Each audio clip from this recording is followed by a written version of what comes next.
Hello and welcome to episode 111 of Comics with Stevey D. And hopefully it'll be an interesting show for everybody. I have this nice Hulk book I'm going to start out with. It's a hard bound book, and it takes place between episode 1 and 2 of Incredible the Hulk, the first way back, the old Hulk. And it's retelling of Hulk's first few days of becoming the Hulk and how he is telling the story to his psychiatrist. The storytellers are Jeff Loeb and Tim Sale. And so I want to show you, first of all, it's got a cool cover. And here's the explosion where he's pushing Rick out of the way. It's kind of cool. And he's absorbing the blast to save this young teenager's life. And he doesn't know what's happening to him.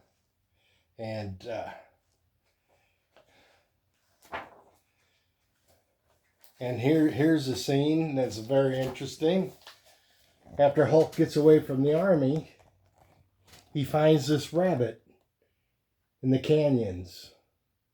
And it's a little gray rabbit, and it's a gray too. Hulk likes. Friend. And then here's a real cool shot of them sitting on the ledge of the canyon. And one of the writers in the back, he said this. This is Tim Sale. Given that I find no real history with the character, I needed to find an emotional in, and since, in large part, the Hulk is based on the Frankenstein monster. I look at James Whale's 1931 Frankenstein movie with Boris Karloff. In it, there's a scene where the monster is befriended by an old blind man and his young granddaughter. Her innocence and youth allow her to accept the monster at face value as a playmate. Tragically, as they are playing on the shore of the lake, the monster hears soldiers coming to capture him, and he is agitated, and he frightens the girl, and in an effort to keep her quiet, he throws her into the lake and accidentally kills her. So the scene with the rabbit, he accidentally kills the rabbit. And so you can see how that's in there. And so the army can't stop the Hulk in the first few days. So guess who they call in? This is from the archives of Tony Stark. There's Iron Man. And the Hulk reflection is in his helmet. Okay, so Iron Man has his first battle with the Hulk when the Hulk's only been a Hulk for 24 to 36 hours. So they're having a battle, and Iron Man's flying him up to space, and, because he thinks he can't breathe if he gets way up there. And, of course, he breaks free. The Hulk breaks free and crashes down into a pond or a lake. And Iron Man just couldn't believe he survived. And then the Hulk gets hold of Iron Man and continues to whomp him. This is the old armor when Iron Man is kind of a new Iron Man. And the Hulk is wailing on him. But Betty gets him to stop. And all the time Hulk is saying, I'm not a monster. I'm not a monster. But everybody thinks he is. And so he doesn't kill Tony Stark at this moment. And that's how he was introduced to becoming the Hulk in his own mind. And he's in the psychiatrist's office, and at the end of the session, he hulks out and smashes through the wall and leaves. It was a pretty good read. I read it all this afternoon. I got it from Big B McFly on one of his sales nights. And since I started with the Hulk, I'm going to throw in my favorite She-Hulk cover. She-Hulk One-Shot #1 from 2009. Cover art by Stefan Sajic. She's powerful, she's beautiful, and she has great hair. Look at the hair. It's just wonderfully drawn. So, moving on. Classic Illustrated. Mutiny on the Bounty. Number 100 from 1952. And it didn't specifically say who the artists are, but I looked it up on Google, and Henry C. Kiefer did most of the covers for the Classic Illustrated look. That's how they mentioned it. So there's Captain Bligh. And they were after the breadfruit to save a famine in England, and he pushed his men too hard. And they revolted. Okay, I've shown this book in the past, but I recently have come across some new viewers, so I'd like to show it again. It's my favorite Catwoman cover, and it's number 10 from 1994, cover art by Jim Ballant. And she is so powerful in here. And she's controlling those beasts. She's the big one. She's the alpha cat. Okay, moving right along. War Machine #7 from 1994. And cover art by Gabriel Gecko. And what I like about this, they're fighting the Russians at the end of the Cold War. And War Machine's flying, and Hawkeye's walking through the snow, but they're keeping up with each other. Fantasy. But they make a good team. They're some of my favorite characters. And here's a book I got from Hagen.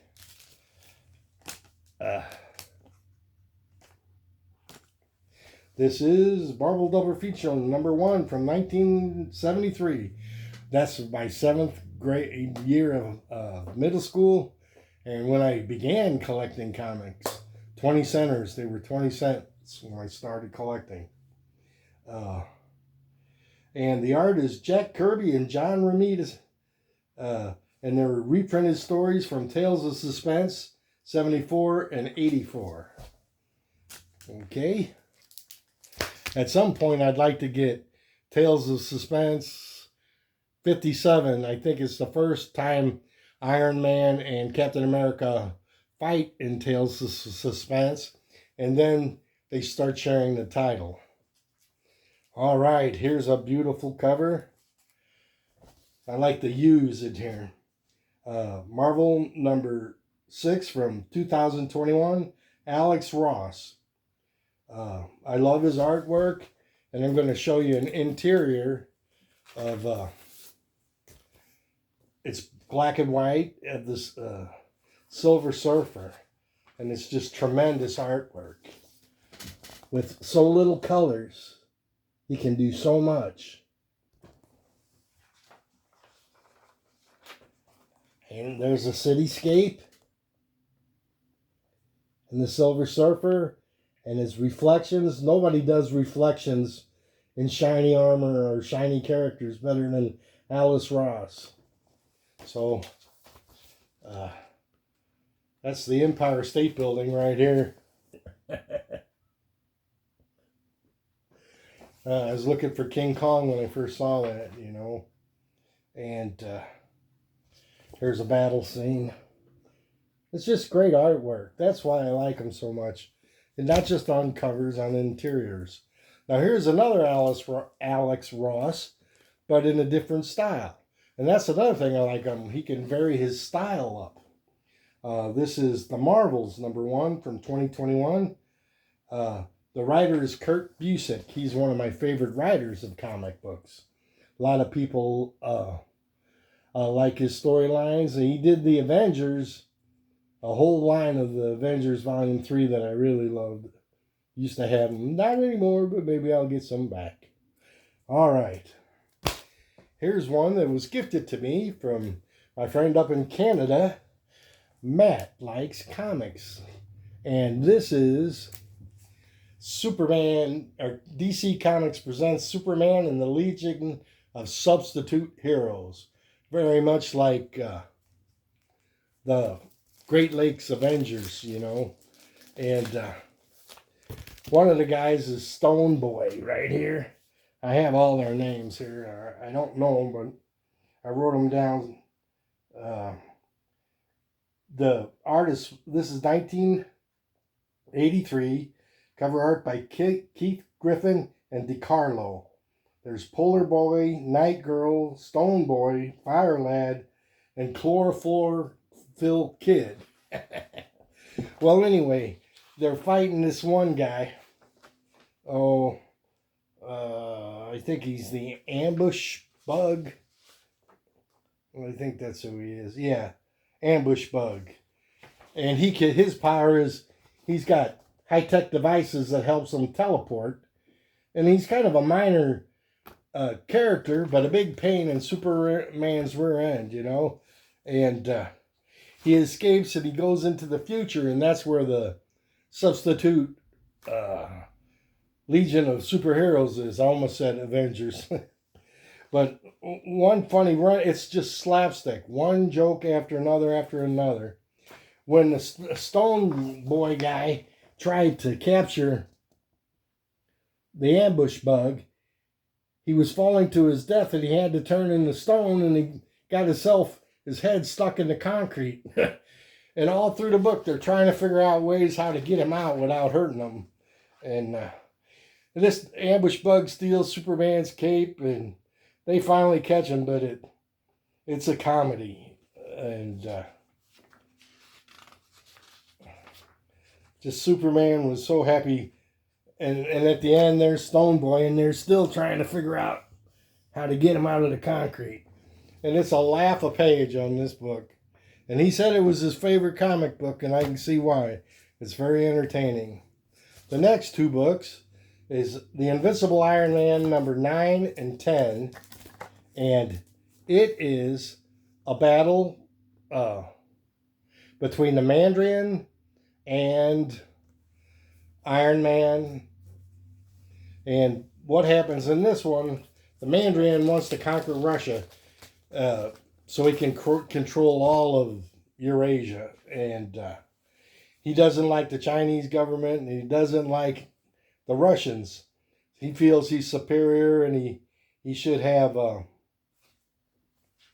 everything. So in the beginning of it, the spy masters send his goons, and they beat the living daylights out of Tony Stark, as Tony Stark, not as Iron Man, and left him for dead. And the Black Widow comes up to him, and he's on death's doorstep. And she uses her stingers like clear, and shocks him and brings him back. And he wants to get into his armor because he figured out who's doing this stuff. It's the Mandarin. And she's trying to convince him not to, but he goes anyway. And what had happened is the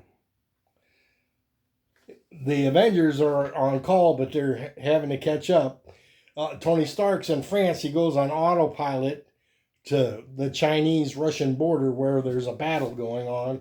And the Soviet super soldiers are fighting these mercenary Mandarin soldiers. And Iron Man helps out for a little bit, but he goes on. And he flies up, and he finds the Mandarin had built a dragon very similar to a helicarrier from S.H.I.E.L.D., highly weaponized. It's a mile long. Its tail can lash. All kinds of offensive and defensive things. And everybody's trying to get in. But finally Iron Man gets in. But he's captured by... he's weakened. His power source is low. He's captured by the Mandarin. And there's a great page of the Mandarin. Now, the Mandarin's holding his own against the Avengers and Iron Man, and he's real smug and arrogant, and he's monologuing. Like, you ever watch that one cartoon, The Incredibles? And they're always talking about the bad guys monologuing. Oh, well, here's a good shot of the helicarrier, or the dragon carrier, shooting the soldiers up. And Tony is subdued. And I've seen this image in many, many comic books. The superheroes have to be bound by giant metal boots and gloves, and some power source holding them in. And he's also, while he's doing that, he's drugging them. So Iron Man's not thinking clearly. But Iron Man figures it out, and he escapes. And the battle rages on outside, and Iron Man finally gets away from the Mandarin, and interior defenses of missiles and lasers and everything. And all through the ship, the Mandarin has these televisions, monitors, and taunting Iron Man, thinking Iron Man will come back and battle him. But what Iron Man realizes is that in the reactor room is powering the whole thing. If he takes that out, he'll stop the carnage down below and destroy the giant dragon. Aha. And he finally does, and the Mandarin's going down with the ship.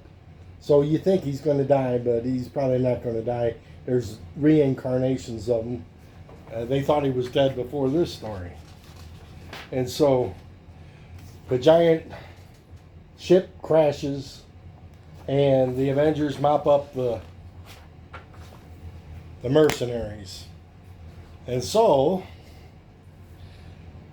that was a brief synopsis of that story. So I started with a story and ended with a story. So this has been episode 111 of Comics with Stevey D. I hope you enjoyed it. Please like and subscribe, and good luck in your comic book pursuits. Take care.